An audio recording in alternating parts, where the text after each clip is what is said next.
Bienvenue sur Rouge et Blanc, le premier podcast dédié à la biodiversité en Savoie-Mont-Blanc. Régulièrement, nous rencontrons les femmes et les hommes qui œuvrent au quotidien pour réussir la transition énergétique. La réduction des émissions de carbone, la préservation de l'environnement, le développement durable ou l'économie circulaire. Entreprises, associations, ingénieurs, scientifiques, hydrologues ou glaciologues, tous les acteurs s'expriment sur Rouge et Blanc pour vous informer et vous inviter à changer de paradigme. Tous ensemble, nous réussirons la transition énergétique. Rouge et Blanc ? Écoutez, on est fait pour s'entendre. Bonjour à tous et bienvenue sur Rouge et Blanc pour un nouvel épisode consacré aujourd'hui au Conservatoire des espaces naturels de Haute-Savoie. J'ai le plaisir de recevoir son directeur, Christian Schwerer, ou plutôt Christian, merci de nous accueillir chez vous, ici dans le château de Novelle, le manoir de Novelle à Annecy, qui est en quelque sorte le pôle d'excellence environnementale. Oui, c'est bien ça déjà. Bonjour. C'est vrai qu'on a cette chance d'être sur un lieu assez exceptionnel. C'est un des bâtiments, voire le bâtiment le plus ancien d'Annecy.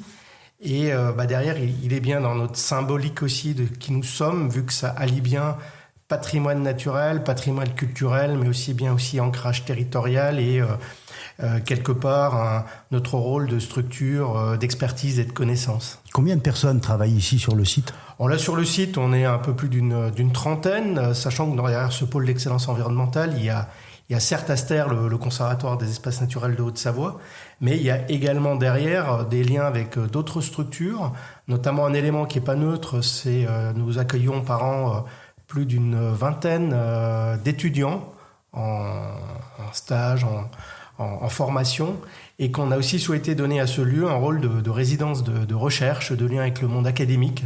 On fera le lien tout à l'heure, je pense, avec le Conseil scientifique des réserves naturelles de Haute-Savoie notamment.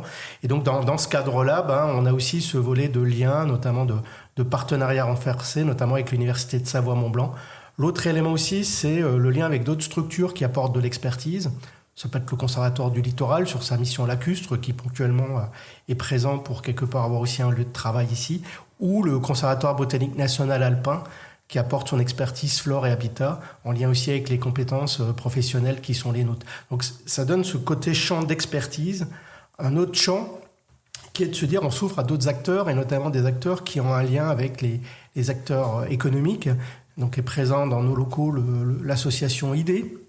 Donc, je crois que vous avez fait récemment au sujet. Absolument, on a fait un épisode avec Rémi Forçant. Avec Rémi. Et puis, aussi Solaire du Lac, donc qui a son siège ici, avec aussi derrière le lien avec des fonds ou des fondations, comme la Fondation Eau Neige et Glace, ou le Fonds de dotation montagne vivante, ou le lien avec aussi d'autres structures qui trouvent intérêt à être à nos côtés. Voilà. Donc, on a bien aussi cette dimension d'ouverture aux acteurs larges, y compris des acteurs de... Et sur vos activités ici au CEN 74, on va parler de vous, Christian, on va faire mieux connaissance. Quel a été votre cursus ? Je crois que ça fait déjà une bonne dizaine d'années que vous êtes le directeur du CEN 74. Je me rapproche de ma 14e, cette belle structure, le Conservatoire des espaces naturels de Haute-Savoie Aster. Pour donner quelques faits marquants un peu de mon parcours, moi j'ai fait un parcours mais ma formation est une formation universitaire dans le domaine de l'écologie et de l'aménagement du territoire. De là, très, très rapidement, j'ai pu bénéficier d'un poste d'abord comme conservateur de réserves naturelles sur le territoire du massif des Vosges, donc en étant salarié du parc naturel régional des Ballons des Vosges, où j'ai d'abord commencé, donc, comme dit, sur une mission de conservateur de réserve. Ensuite, je me suis retrouvé responsable du service environnement très, très rapidement, où j'ai exercé cette fonction pendant un peu plus de 17 ans. Et sur la dernière année, je me suis retrouvé directeur par intérim de ce parc, avec notamment l'actualité de la révision de sa charte, sachant qu'en parallèle de cela, pendant cette période-là, notamment pendant 7 ans, j'étais également président du Réseau national des réserves naturelles de France ou président de la commission air protégée du Comité français de l'UICN, pour prendre que ces quelques exemples d'engagement. Et on va dire d'une petite montagne qui a des ballons, je trouvais intéressant de m'orienter vers des montagnes avec des sommets, voire plus haut.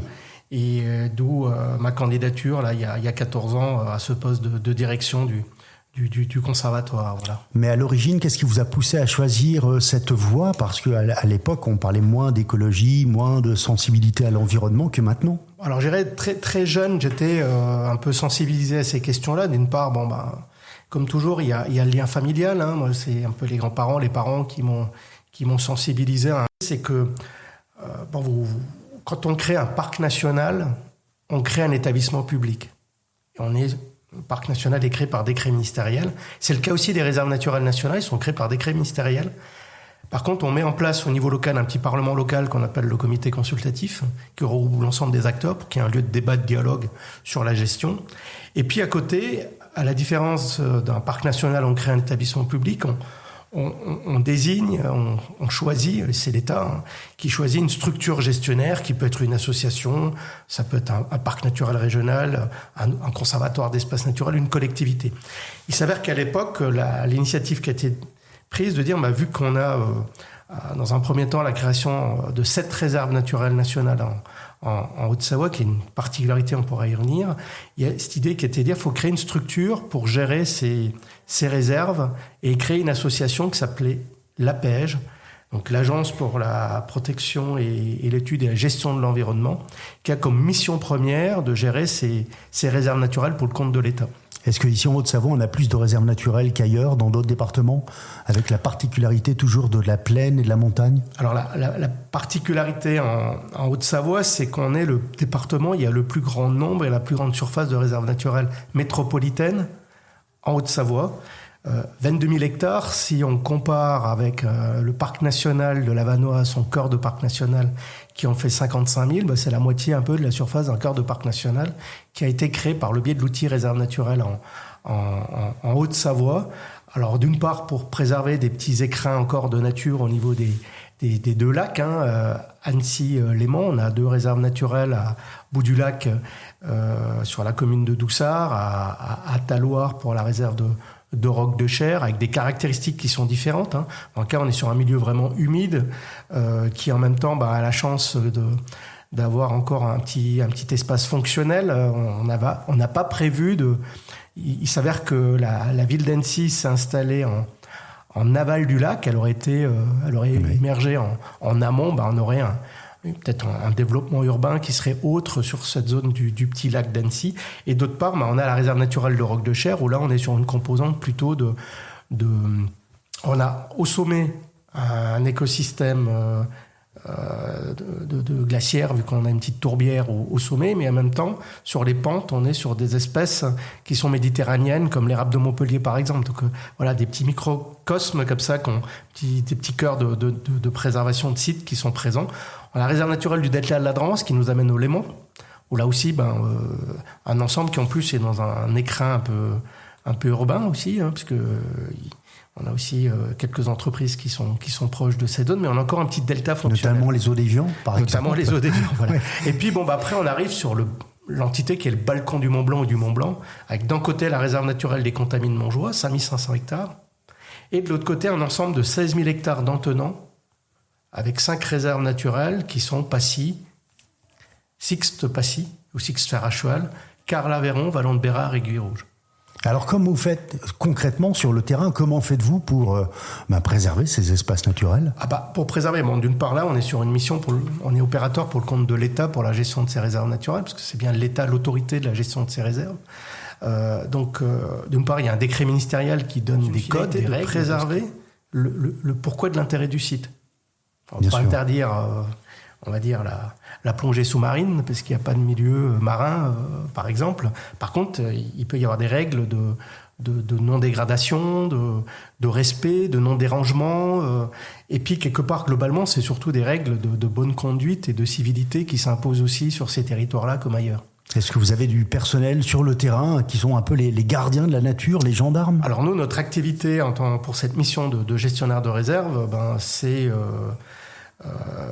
un peu plus on va dire presque la moitié de notre activité professionnelle. Donc c'est sur une équipe d'un peu plus de 50 salariés, il y en a, j'ai 25 collaborateurs qui sont vraiment mandatés pour la gestion de ces réserves, donc avec des petites équipes par site, avec un une conservatrice. Il s'avère que l'équipe sur ces fonctions-là est féminine, avec aussi du coup qui joue ce rôle de relais local sur la gestion, qui a sous son autorité en lien direct des gardes techniciens qui sont donc du coup comme vous avez des gardes moniteurs dans les parcs nationaux, vous avez des gardes techniciens, des gardes de réserve naturelle en Haute-Savoie, et donc pour chaque site il y a une personne présente. Ces personnes-là aussi une autorité de police, parce que du coup c'est les agents commissionnés de l'État qui, dans ce cadre-là, ils sont assermentés par exemple. Sont assermentés, ils sont rattachés au parquet, procureur de la République, et du coup assurent du coup là aussi un rôle de surveillance, sachant que l'objectif premier c'est pas de verbaliser, tout à fait, c'est de sensibiliser, de partager les enjeux de connaissances sur ce territoire-là, mais aussi derrière d'être acteur de la gestion. Et puis derrière, on a des animateurs, avec aussi derrière des petits camps de base thématiques de maisons de réserve naturelle. Elles sont multiples. On peut aller à l'espace nature au sommet au Contamine de Montjoie, on peut aller à la maison de la réserve naturelle de Plaine-Joux. On a une présence à la maison du village, aux maisons culturelles à Sixte, à Fer à Cheval. On va avoir une présence à la maison du village à Argentière, en lien aussi avec le col du Montet. Puis derrière, par exemple, sur le delta de la Drance, on a avec le conservatoire du littoral, il y a la maison de la Drance, qui n'est pas que sur le territoire en lien avec la réserve naturelle, mais plus largement sur cet enjeu de sensibilisation sur ce milieu lacustre. Et puis si on va vers le lac d'Annecy, on a d'une part ce beau lieu qui est le manoir de Novelle, qui est un lieu aussi d'information, de sensibilisation et d'exposition au rez-de-chaussée, mais également la présence d'espaces de découverte, soit à travers l'aménagement d'espaces d'accueil pour tous. C'est le cas du bout du lac avec ce sentier sous caillebotis qui permet l'accessibilité à tous les publics, mais aussi derrière avec une approche vraiment intéressante. Et c'est vrai aussi que dans nos locaux se trouve le siège de l'association Espérance 3 avec cette barque à voile latine qui se veut messagère environnementale et sur lequel on se permet une découverte qui peut être aussi bien pédestre avec l'accompagnement du garde ou de l'animateur sur la réserve, et d'une partie de découverte sur la partie lacustre, avec cette barque messagère qui en même temps véhicule cette entrée de patrimonialité et d'enjeu de la préservation d'une ressource clé qui est l'eau. On salue au passage toute l'équipe d'Espérance 3, un bateau qui connaît un grand succès sur le lac, avec des visites commentées tout l'été, qui ont connu un vrai succès. Tout à fait. Et puis, par exemple, dans des actions un peu concrètes, on a aussi une démarche auprès du public scolaire et du public à handicap. Donc, c'est aussi une manière de créer l'inclusion et l'adhésion, parce que je pense que c'est un enjeu. On préserve bien ce qu'on connaît bien, et pour que quelque part on est convaincu que les bonnes mesures, les bonnes démarches sont prises, il faut expliquer, il faut partager. Et derrière aussi, il faut agir, parce que on est dans un contexte où quelque part il n'est plus temps d'attendre, mais de rentrer dans du concret au quotidien. Oui, ça veut dire que vous protégez, vous sensibilisez, vous informez également le grand public. Vous sentez qu'il y a un gros besoin d'information pour sensibiliser les gens ? Il y a un gros besoin, mais c'est en même temps une difficulté, c'est-à-dire que on a deux constats. On a un constat que par exemple, nous, par année, on réalise plus de 1200 événements, grand public, scolaires, conférences et autres, ce qui est quand même quelque chose d'assez remarquable. Il y a plus de 270 animations scolaires par an. Et puis, dans ce cadre-là, on touche plus de 41 000 personnes par un biais ou un autre dans nos sorties. Alors ces sorties-là, il faut déjà pouvoir les organiser avec des moyens fléchés, on y reviendra peut-être aussi. Et puis l'autre élément, c'est il est bien d'avoir un contact avec ce grand public, avec aussi le scolaire, mais il est aussi important plutôt aussi d'orienter nos actions vers des gens qui sont encore à sensibiliser, puisqu'on se constate quand même que sur certaines de nos sorties, on a un public déjà initié. Et donc ça, c'est aussi d'aller autrement vers le public sous d'autres formes d'approche, qui peut être des techniques qu'on a mis en place sur différents lieux. Ça peut être au bout du lac, ça peut être dans des réserves de montagne ou sur d'autres sites qu'on gère, parce qu'on n'intervient pas que sur les réserves naturelles. Et où là, c'est quelque part, par exemple, la technique sur laquelle on s'est inspiré de nos collègues québécois qui s'appelle le maraudage, c'est dire on a une personne qui est présente à un endroit, qui peut avoir juste une longue vue ou un élément d'information pour interpeller, et là du coup on touche d'autres personnes encore, au-delà de ces 41 000 personnes qu'on touche à travers des actions plutôt organisées, parce que ça permet du coup d'interpeller à travers une observation, d'engager un dialogue, et peut-être aussi du coup de mieux percevoir où sont les enjeux et qu'est-ce qu'on peut faire. Oui, dans information, il y a formation aussi. Peut-être que vous éduquez les gens à avoir une bonne conduite dans la nature. On essaie. Maintenant, on sait que tout ça, c'est comme dans l'éducation des enfants. Je crois que dans l'enseignement, on parle de pédagogie clarifiante et qu'il faut répéter les choses. Je pense qu'on est un peu dans ce registre-là aussi. Voilà. Est-ce que vous sentez que le public s'intéresse un peu plus qu'avant à la nature et comment la protéger ? Je pense qu'il y avait déjà une sensibilité à ce sujet. Maintenant, on voit que c'est un sujet dont on parle beaucoup plus et qui est beaucoup plus médiatisé aussi. Tant mieux. Là, tout récemment, une stratégie nationale de la biodiversité à échéance 2030 a été définie au niveau national, mais elle s'inscrit sur cette orientation et ces enjeux qui étaient déjà donnés en 92 lors de la conférence de Rio, qui était de stopper cette perte de biodiversité, cette perte du vivant, pour être plus concret, et sur lequel la question c'est comment on arrive collectivement à vivre en harmonie avec la nature. Je pense que c'est cet élément-là qui est clé à tout niveau, qu'on soit chez soi, qu'on soit en Haute-Savoie ou qu'on soit sur un autre territoire national ou international, comment on trouve ce lien et comment on le garde. Et on a des constats, les constats sont pas bons. 6e extinction de masse qui est évoquée par la communauté scientifique, un contexte climatique qui est plutôt... il continue à faire chaud, je crois.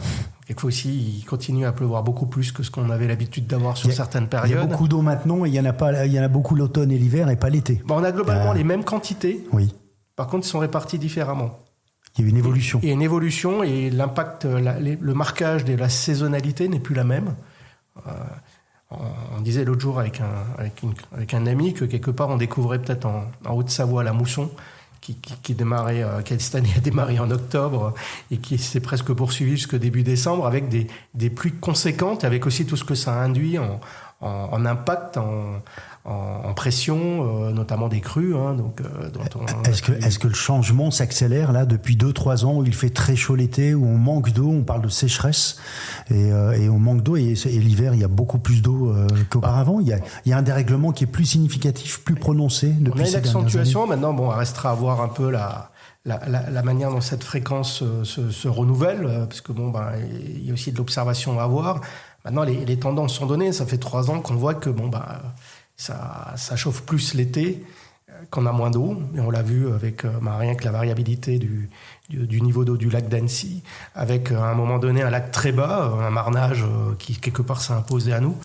Et de l'autre côté, encore peu, une piste cyclable de la voie verte qui était sous eau à certains endroits. Et le lac du Bourget qui déborde. Et le lac du Bourget qui déborde. Donc on a des phénomènes qui sont amplifiés. Et dans cette amplification, c'est aussi notre adaptabilité à voir comment on trouve nos repères dans ce cadre-là. Parce que quand il fait plus chaud, il nous faut des puits de fraîcheur, des lieux de ressourcement. Et derrière, nos espaces naturels, et notamment, je prends l'exemple là des 2 réserves naturelles Roc de Cher au bout du lac, ils jouent ce rôle de puits de fraîcheur par rapport à des endroits où on a besoin d'avoir un endroit d'ombre, un endroit aussi de ressourcement. Et on revient derrière sur des questions de santé.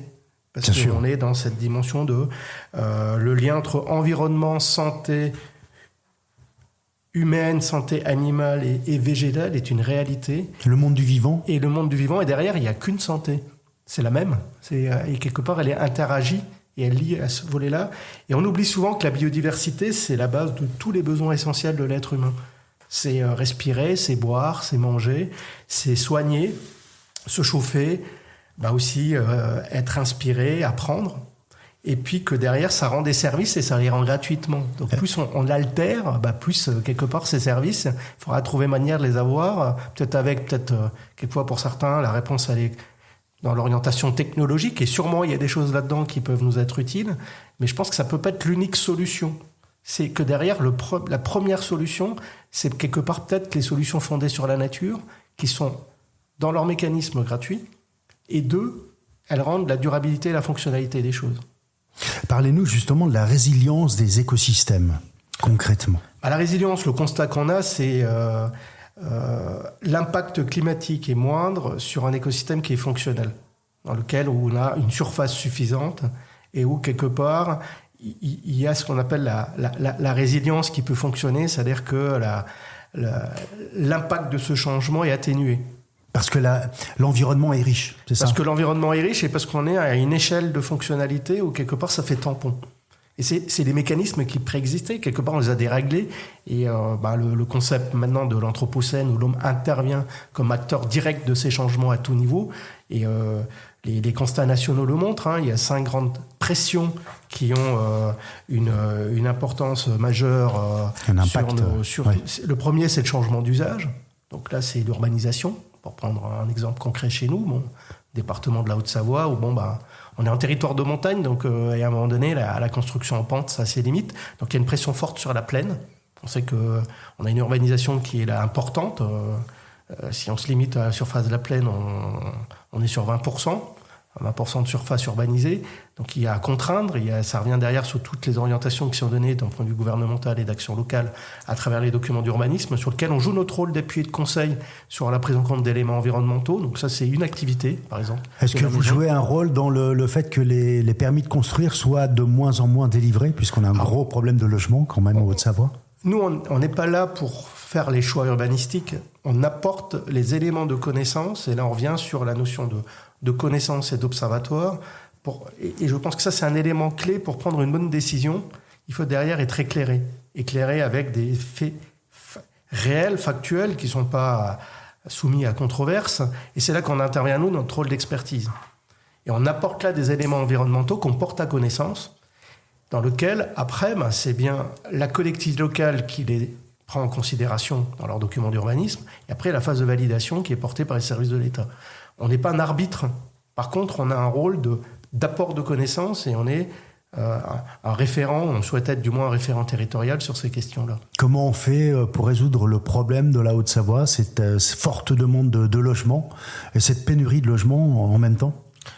L'enjeu, c'est quelque part d'être dans l'optimisation des surfaces disponibles, et c'est aussi derrière une évolution à accompagner, et on a tous aussi nos propres habitudes culturelles et d'usage de son chez-soi, donc, et donc du coup c'est tout un accompagnement dans la durée. Je pense que les changements brutaux ne marchent pas. Ce qu'il faut, c'est se dire qu'on a moins d'espace et il faut voir comment le cohabiter différemment.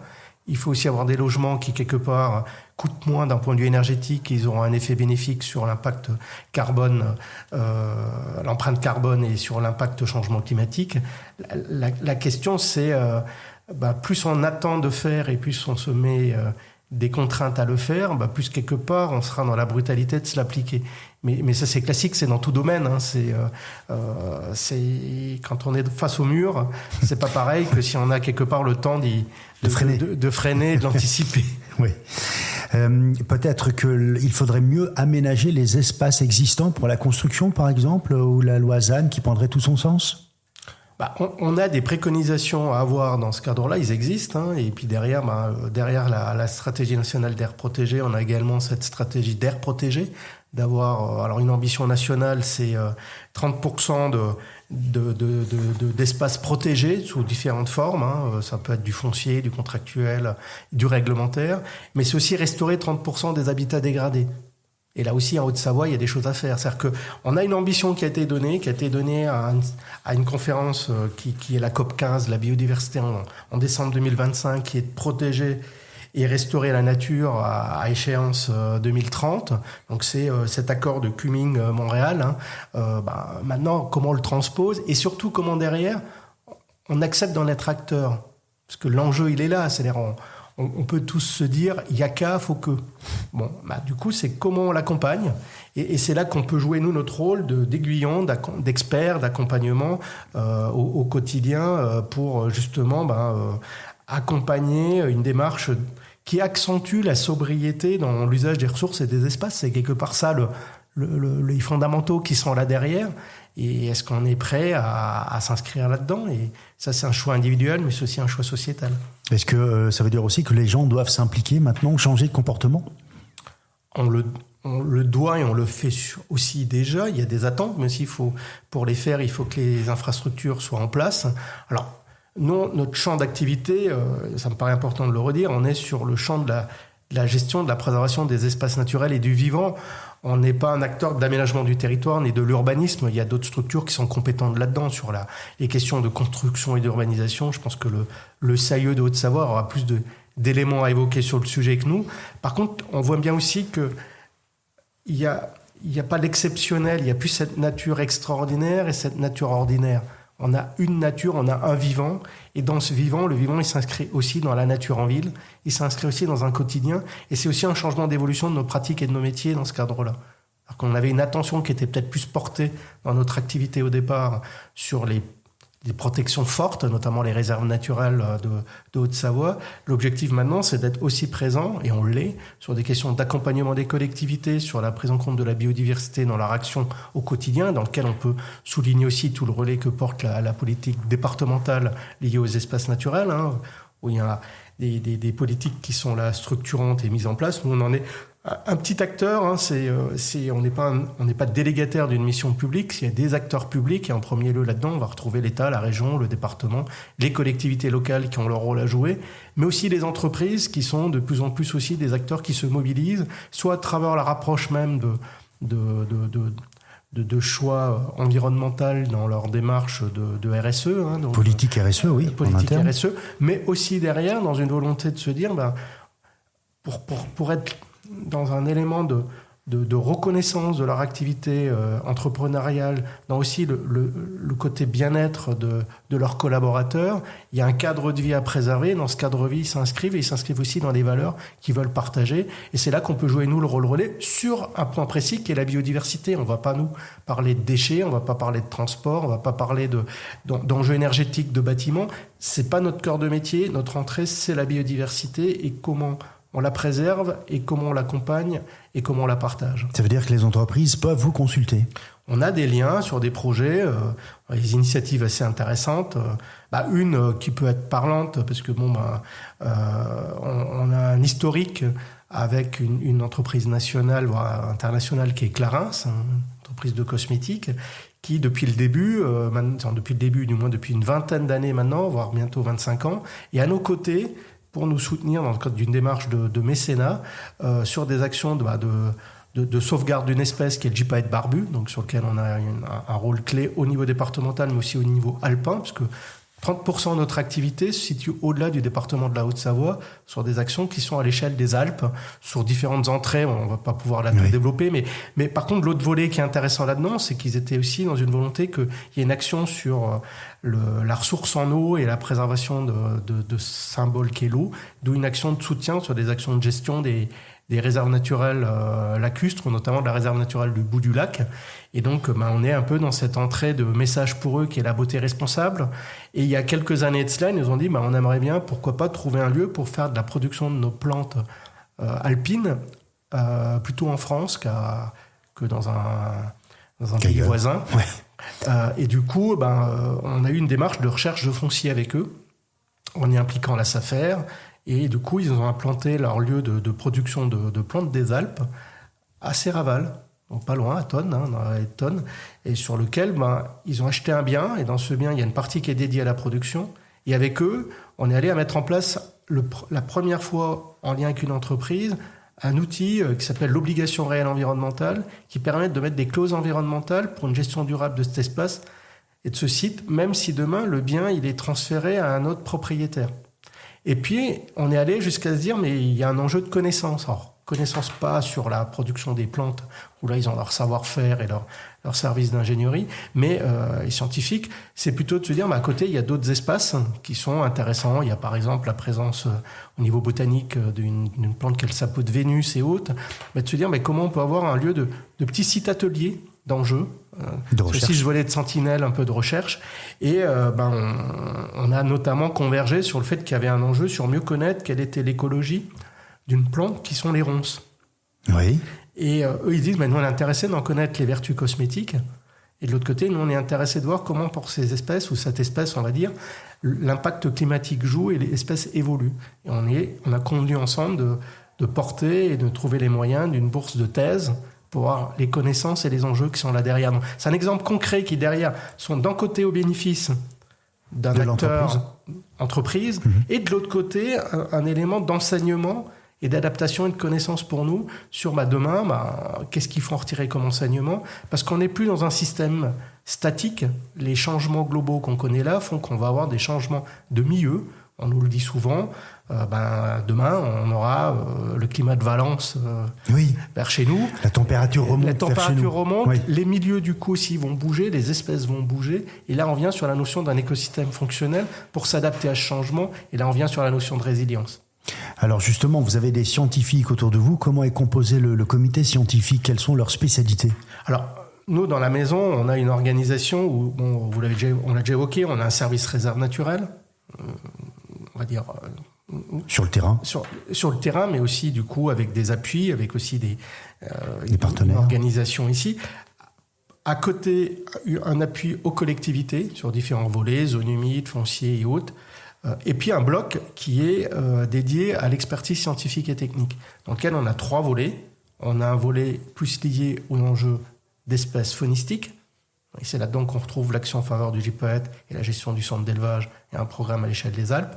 Mais on a aussi là des programmes qui peuvent être liés à des liens sur conciliation de pratiques et des rangements par rapport à des espèces emblématiques de la montagne, qui appelle des espèces blanches comme le lièvre variable ou le lagopède, pour voir un peu les impacts.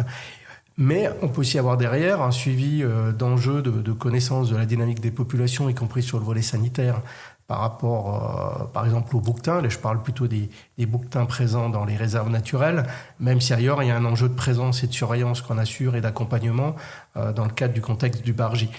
Donc, voilà.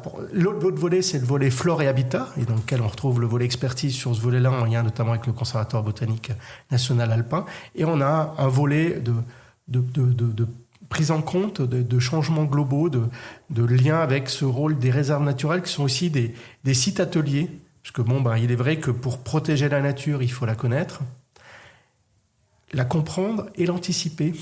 Et c'est sur ces bases-là que de nombreuses recherches sont menées en lien étroit avec des laboratoires et d'universités, par exemple. Donc, et pour ce faire, à l'échelle des 9 réserves naturelles, parce qu'on est le gestionnaire unique pour le compte de l'État de ces 9 réserves naturelles, il y a également la mise en place d'un conseil scientifique des réserves naturelles, 30 de membres. Sur ces 30 membres, une bonne vingtaine de labos de recherche, d'unités de recherche qui sont associés. Le principe, c'est de dire, on est vraiment dans le registre académique, que ce soit des personnes ou des scientifiques qui sont en activité et qui traitent de thématiques à enjeu liées aux Alpes.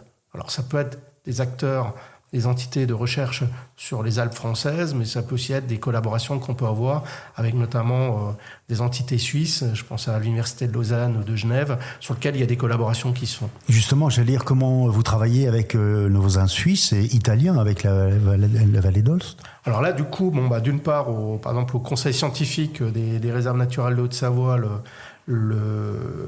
il y a un lien avec le parc du Montavic, vu que le directeur du parc siège au conseil scientifique pour donner cet élément d'ouverture. Et on a également des passerelles avec une présence de compétences avec nos collègues suisses. Là aussi, ces réserves naturelles nationales sont dans un réseau d'espaces protégés alpins. Et c'est aussi une de nos forces, c'est qu'on est un acteur de réseau. Et on fait partie du réseau des espaces protégés alpins qui s'appelle Alparc, qui nous met dans ce réseau des espaces qui sont protégés en parc ou en réserve naturelle d'Autriche à Monaco. Et on a du coup une plateforme de collaboration. C'est dans ce cadre-là aussi qu'on est relais et en lien avec la Convention alpine sur des enjeux liés au patrimoine naturel, avec des réflexions de se dire c'est quoi les enjeux demain de la protection de ces espaces. Et on retrouve derrière du coup tous les montages de projets européens de collaboration, soit à l'échelle franco-italienne, soit à l'échelle franco-suisse, soit à l'échelle alpine plus large, avec derrière des fonds européens qui sont mobilisables. Et on voit bien aussi là l'enjeu et le relais que peut jouer l'Europe dans ce cadre-là. Alors parmi vos scientifiques, vous avez Jean-Baptiste Bosson, grand spécialiste des glaciers, qui est vraiment quelqu'un qui est expert en la matière, je dirais. D'une part, on a eu ce souhait d'avoir un lien entre les enjeux de gestion d'espaces naturels et ce lien académique monde de la recherche. Et donc, il est vrai que cette thématique des glaciers est un sujet important parce que c'est l'écosystème qui est en premier lieu impacté par le changement climatique, plus de 4 degrés au Mont Blanc entre 1950 et 2000, ça donne un effet de tendance. Donc ça chauffe, comme on dit, et ça fond. C'est aussi derrière un intérêt pour nous de savoir comment cette masse d'eau évolue et quels sont les écosystèmes qu'on peut découvrir avec le retrait de ces glaciers, de ces nouveaux écosystèmes post-glaciaires qui peuvent se créer. Et c'était une première problématique au niveau de la réserve naturelle des Contamines de Montjoie, vu que le glacier de Trait-la-Tête fait l'objet d'un suivi avec Jean-Baptiste Certes, mais aussi Luc Moreau, comme glaciologue dans la démarche, pour connaître l'évolution de ce glacier, de son bilan de masse. Un intérêt partagé avec un partenariat qu'on a aussi là de longue date en lien avec un acteur de l'énergie qui est EDF, qui dit en gros, moi je suis intéressé de savoir comment ça évolue parce que pour moi c'est mon château d'eau du barrage de la Girotte, parce qu'on a cette originalité d'avoir une conduite souterraine qui va des Contamines, du glacier de Trait-la-Tête, jusqu'au barrage de la Girotte, et du coup le barrage de la Girotte il est alimenté par le glacier de Trait-la-Tête, pour prendre cet exemple là. Donc du coup il est intéressant de voir comment les choses évoluent, parce que ça va jouer sur 2 facteurs. S'il n'y a plus de glacier, il n'y a plus d'eau, il n'y a plus de barrage, il n'y a plus de production hydroélectrique liée au barrage de la Girotte. Je schématise, c'est pas aussi simple puisqu'il y a quand même des ressources d'eau qui arrivent du bassin versant de ce secteur là, mais on retrouve les liens. Et donc c'est de là qu'on s'est dit, ayons un programme qui étudie comment ces glaciers évoluent dans leur tendance générale, plus largement à l'échelle des Alpes. Le projet au début s'appelait le projet Glagla, qui est devenu le projet Ice and Life, sur lequel on a un ambassadeur clé et un expert qui est Jean-Baptiste Bosson. Donc cette démarche, on l'a portée volontairement, et l'enjeu, c'est maintenant aussi de voir comment on reste un acteur référent par rapport à cet enjeu. Est-ce que vous avez des priorités dans la préservation des espaces naturels comme ça, des zones humides ou des lacs ou la montagne ? La priorité, alors on voit déjà sur c'est quoi le constat de cette biodiversité un peu emblématique en Haute-Savoie. Donc il est vrai que les lacs, les cours d'eau et les zones humides jouent un rôle clé. Il est vrai qu'on a aussi une attention particulière, parce que on revenait derrière sur le volet connaissance, parce que ça me permet de situer les enjeux. La connaissance de la nature, je crois que ce qui est important de souligner, c'est que c'est le pilier essentiel d'une action efficace en faveur de la préservation de la biodiversité, parce que si on n'a pas ce maillon-là, on ne sait pas de quoi on parle. Bien sûr. Et l'autre élément, c'est là-dedans, il y a des étapes. Et une première étape, c'est qu'il faut acquérir des données. Il faut se donner les moyens de pouvoir réaliser un inventaire d'espèces, de milieux divers. Et là-dedans, notamment, on a un état des lieux qu'on réalise maintenant depuis pas mal d'années sur les milieux humides, les zones humides. Donc, alors c'est des surfaces qui sont de quelques pourcents en Haute-Savoie, mais ils sont un milieu clé. C'est par exemple cet écosystème, il est tout aussi riche que la forêt tropicale en diversité et en nombre d'espèces, par exemple. On l'oublie quelquefois. Et puis c'est des écrêteurs de crues. C'est aussi derrière des puits de carbone. En dehors d'être un lieu remarquable au niveau de la biodiversité. Donc en Haute-Savoie, nous on a tout un inventaire là-dessus. On a un peu plus de 6700 hectares de zones humides qui ont été inventoriées. Sur le Gard, on garde une veille. Et on a là un rôle aussi d'appui de conseil aux collectivités, en lien aussi du coup avec les structures qu'on appelle GEMAPIEN, qui ont cette compétence de gestion des milieux aquatiques et des risques. Un exemple concret, c'est le SM3A ou le SILA, sur lequel on a des collaborations dans ce cadre-là. Donc là, l'enjeu, c'est de préserver ces milieux-là et d'y porter une attention forte, parce qu'elles ont un rôle clé de demain aussi sur ces enjeux de gestion de la ressource en eau et de ce côté aussi de captation de carbone et d'écrêteurs ou d'enjeux d'écrêtage de crues, par exemple. L'eau joue un rôle primordial dans la biodiversité. L'eau est omniprésente. Alors déjà, elle est omniprésente chez nous, en tant qu'humains. Vous enlevez l'eau, on est tout sec, je crois. 70%, je crois, c'est ça. Tout à fait. Donc déjà, il y a cet élément-là. Puis de l'autre côté, nous, on le voit bien dans notre symbole, dans notre logo, on a une espèce emblématique pour laquelle on a eu toute une action de son retour, c'est le gypaète barbu. Oui. Donc que vous avez réintroduit. Qu'on a réintroduit, ce vautour de casseur d'os, donc c'est le dernier maillon de l'équarrissage. Donc cette espèce, on a une belle réussite de retour, on n'est plus à parler de renforcement de population sur les Alpes, on est plutôt maintenant à accompagner les démarches. Et ça, pour moi, c'est une belle symbolique de réussite, parce que Tous les acteurs se sont appropriés le symbole de l'espèce et veulent en être acteurs, ils en sont fiers. C'est pas toujours le cas de toutes les espèces. Et c'est une action qui se situe à l'échelle notamment des Alpes et plus largement pour que cette espèce trouve tout son retour et son sens. Et nous, actuellement, on se retrouve sur des actions d'équipement de lignes pour des problématiques de collision. Donc là, on vient sur le partenariat avec les acteurs du transport de l'énergie électrique, RTE, Enedis. Oui, vous voulez dire que les rapaces ou les grands oiseaux ne voient pas forcément les câbles de téléphérique. On travaille avec eux pour dire où sont les tronçons à enjeu. On n'est pas tout seul. C'est la Ligue pour la protection des oiseaux. Il y a d'autres acteurs qui peuvent être des gestionnaires d'autres espaces comme le parc naturel régional du massif des Bauges qui est aussi impliqué sur son territoire sur ces volets-là. Et là, on identifie les tronçons sur lesquels il y a des équipements et on a tout un travail collaboratif qui s'est fait pour trouver les bons équipements dans ce domaine-là, dans lequel on travaille aussi avec le monde cinégétique, avec la Fédération des chasseurs ou avec des structures qui jouent un rôle d'observatoire sur des questions de galliformes, qui est l'observatoire des galliformes de montagne. Donc on voit que c'est jamais seul, ça aussi c'est important, et qu'on n'est pas cloisonné, c'est pas nous avec que des spécialistes, c'est un travail collaboratif ensemble avec des collectivités, avec des professionnels de la montagne, mais aussi derrière avec des acteurs économiques ou institutionnels. Donc c'est ça qui fait la force, avec du coup pour aller plus loin, donc l'autre symbolique qui est la montagne avec le glacier et le Mont Blanc, mais de l'autre côté, vous allez en Haute-Savoie, et c'est une chance qu'on a, on est acteur de ce cadre exceptionnel qui sont les deux grands lacs Annecy-Léman, et dans lequel on a un lieu emblématique qui est le Mont Blanc.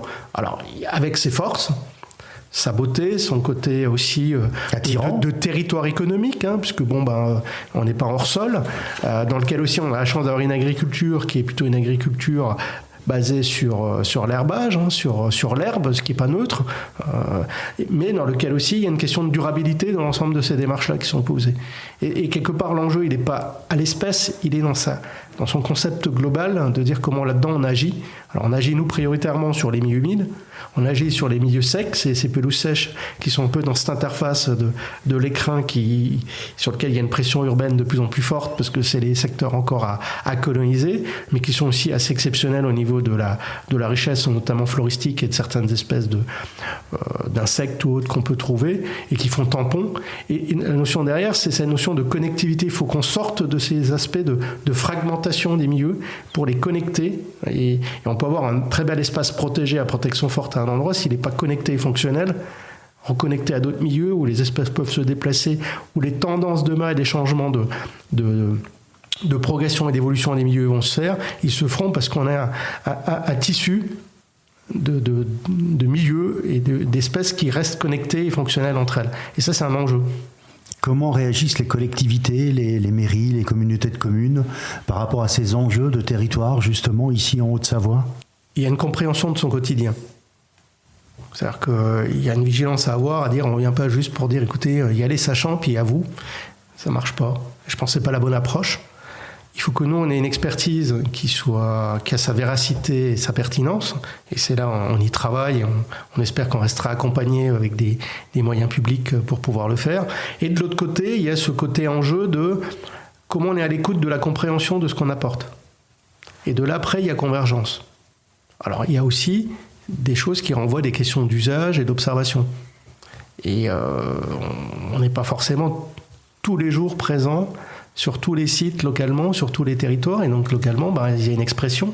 Il y a aussi une expression de tendance et de choix.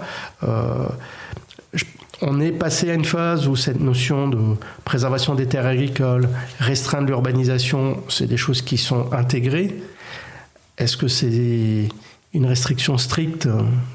C'est difficile, surtout quand on est un territoire en croissance, en nombre de population, en besoin de lieux d'habitation. Donc c'est de trouver l'équilibre, le juste équilibre. Et je pense que avec notre prisme, ou le prisme qui peut être le mien sur une approche plutôt environnementale et de la conservation, quelquefois on aurait des attentes qui pourraient être un peu plus importantes. Et il y a cet élément de lieu, de débat et d'échange qui sont, dans lequel on essaye d'être présent sur différentes instances, notamment la présence à la commission départementale des cités et des paysages, la commission départementale sur la gestion de la préservation des terres agricoles et forestiers, la CDPNAF, sur lequel on apporte notre rôle d'expert. On n'est pas décideur, on est un parmi d'autres, mais dans l'optique d'éclairer. Et il y a aussi l'enjeu que l'éclairage, on puisse le faire le plus en amont possible et que les données qu'on fournisse et qu'on puisse partager, on puisse les réactualiser, les gérer. Et là, on revient sur la partie expertise qui permet derrière d'accompagner le volet partage et compréhension et derrière l'accompagnement et derrière l'action. Alors dans l'action, quelles seront les grandes dates de vos actions en 2024 ? En 2024, on a quelques dates d'anniversaire. Il y a la réserve naturelle du Bout du Lac qui va fêter ses 50 ans. Donc ça, c'est quand même déjà 50 ans, c'est l'âge où je crois on est mûr. Donc ça permet de voir que une action de gestion d'espace naturel ou de préservation, elle a ses prémices qui quelquefois sont un peu tumultueuses, mais qu'on voit qu'à un moment donné, il peut y avoir adhésion, voire même volonté d'en être acteur fortement. Et on disait un peu comment on peut en être acteur. La réserve naturelle du Bout du Lac, c'est un exemple concret.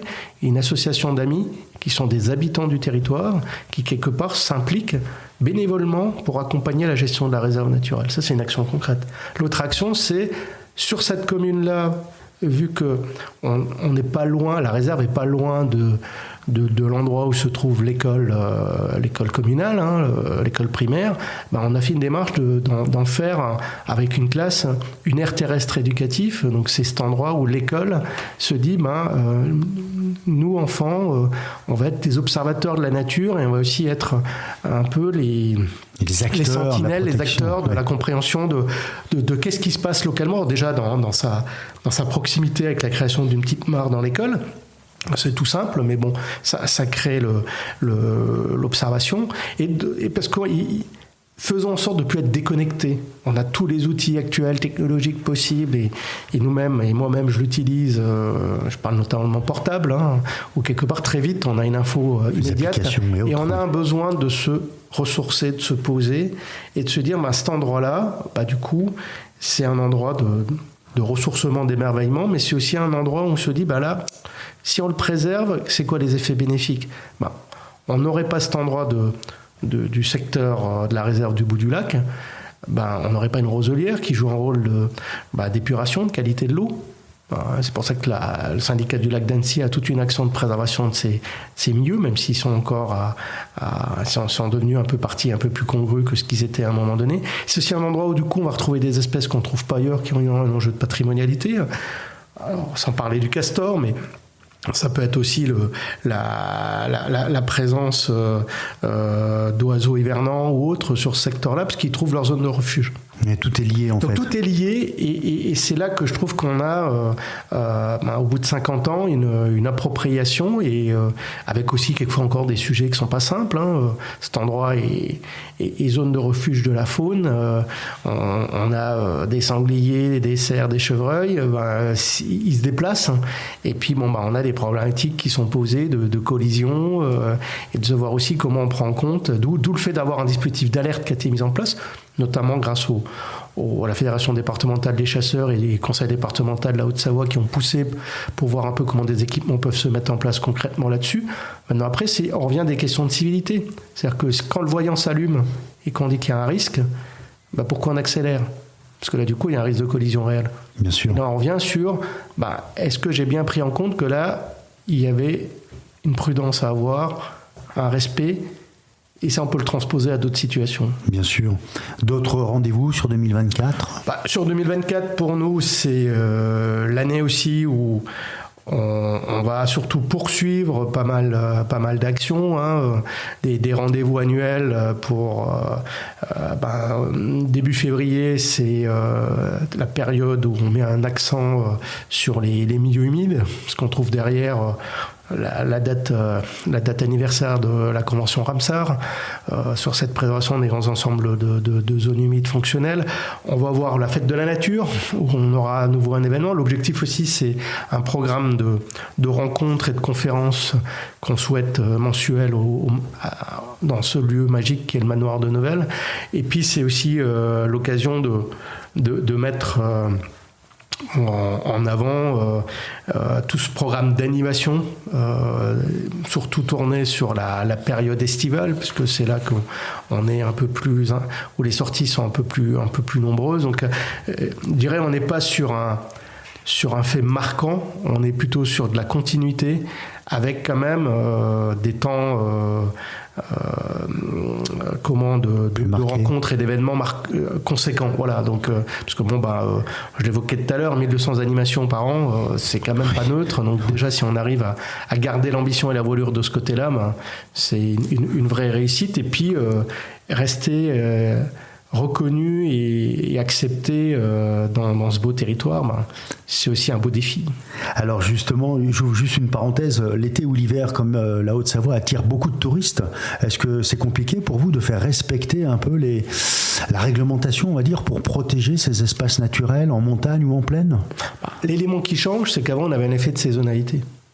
On avait en gros un pic d'activité pour les réserves naturelles de montagne pendant 6 mois. Après, on va dire qu'après, il y avait une période un peu de calme. L'enjeu nature, l'enjeu d'être dans un espace de liberté, c'est généralisé. Et donc, du coup, l'activité, c'est toute l'année. L'enjeu pour nous, du coup, c'est de dire il y a des endroits où, quelque part, faut que, quelque part, on ne dérange pas, on n'intervient pas, parce que la faune hivernale est plus sensible au dérangement, du moins pour certaines espèces, l'hiver, qu'en été. Et là, du coup, on met en place des zones de tranquillité qui sont matérialisées aussi. C'est le cas, par exemple, là, ces jours-ci, sur la réserve naturelle des Contamines de Montjoie, mais pas que, il y a d'autres sites comme ça. Et l'enjeu, du coup, après derrière, c'est accentuer la présence et la surveillance. Et oui. Et puis, le paramètre qui se rajoute, mais qui n'est pas lié qu'aux réserves naturelles de Haute-Savoie, c'est le paramètre risque. Parce que par cet aléa climatique, le risque d'avalanche est plus important que ce qu'on a connu, avec des épisodes plus réguliers. Et ça envoie aussi sur nous des questions de changement de pratique et de sécurité de la pratique du personnel. C'est accompagnement, formation plus conséquent, été-hiver, par rapport au fait que on est dans de la haute montagne, on est dans la montagne, donc il y a des règles à respecter. Et le premier élément, c'est sa sécurité à soi. Derrière, il y a l'information des autres. Et aussi d'être derrière dans une démarche de se dire comment sensibiliser pour dire à cet endroit-là, y aller peut-être pas, ou y aller peut-être pas forcément aussi en nombre, mais en n'étant pas non plus que à générer des frustrations, parce que je pense qu'on a encore assez d'espace pour que tout le monde puisse y trouver son bonheur ou son intérêt. Le mot qu'on peut retenir de cet entretien, c'est que vous vous adaptez en fait à l'évolution de la nature et des risques. L'adaptation. Adaptation, c'est-à-dire que et puis le mot-clé, c'est convaincre, mobiliser, entraîner, accompagner l'ensemble des acteurs afin de préserver et protéger un patrimoine naturel remarquable ou ordinaire maintenant, parce qu'un patrimoine naturel qui est ce qui est l'ADN de la Haute-Savoie, comme l'est l'activité économique de montagne ou l'activité industrielle de ce territoire. Et c'est là les éléments de convergence à trouver. Christian, on a toujours un peu en pratique sur Rouge et Blanc de demander à notre invité quel message il souhaite faire passer à nos auditeurs. Quel serait votre message ? Le premier message, il est on ne préserve bien que ce qu'on connaît bien, et que du coup, soyez curieux, allez voir, allez vers des temps d'échange, des temps de rencontre qu'on peut vous proposer, parce que je pense que ça permettra, du moins je l'espère, votre émerveillement par rapport à un territoire de beauté et d'exception qui nous amène des grands lacs à la montagne et du Mont Blanc. Donc ça, c'est le premier message. Le deuxième message, c'est, disons-nous qu'il ne faut pas être dans l'inquiétude et le catastrophisme, il faut être dans l'action. Et l'action, c'est maintenant.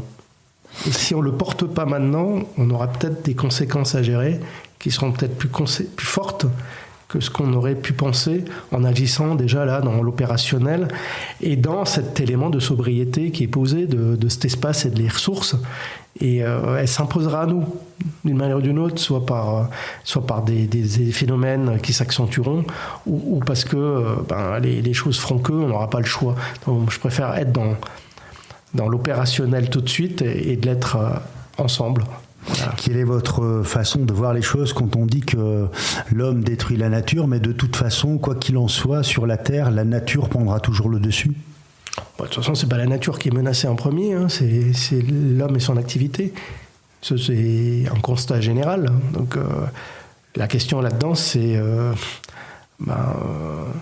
on veut quelle planète pour les générations futures et on en est acteur comment, même si on a déjà commencé à ébrécher un peu le modèle dans lequel on se trouve. On est responsable de ce qui se passe, complètement. On est responsable, mais en même temps, il n'y a pas de culpabilité non plus à avoir. C'est plutôt de se dire, vu que les choses changent et qu'on doit s'y adapter, et qu'on s'y adapte aussi pour garder un élément de modèle sociétal et économique qui rende tout cela viable. C'est pas revenir à des pratiques anciennes, c'est se dire là-dedans comment avec plus de sobriété on peut agir. Sobriété, ce sera le mot de la fin. Merci beaucoup Christian, on retrouve toutes les informations sur votre site web www.con-haute-savoie.org. Merci Christian, à bientôt. Merci. Vous avez aimé cet épisode ? N'hésitez pas à nous mettre une étoile, donner votre avis sur les plateformes de podcast et partager nos épisodes sur les réseaux sociaux. Si vous désirez nous proposer un invité, une idée d'épisode sur la biodiversité, n'hésitez pas à nous écrire. Abonnez-vous à Rouge et Blanc pour être informé des nouveaux épisodes. À bientôt.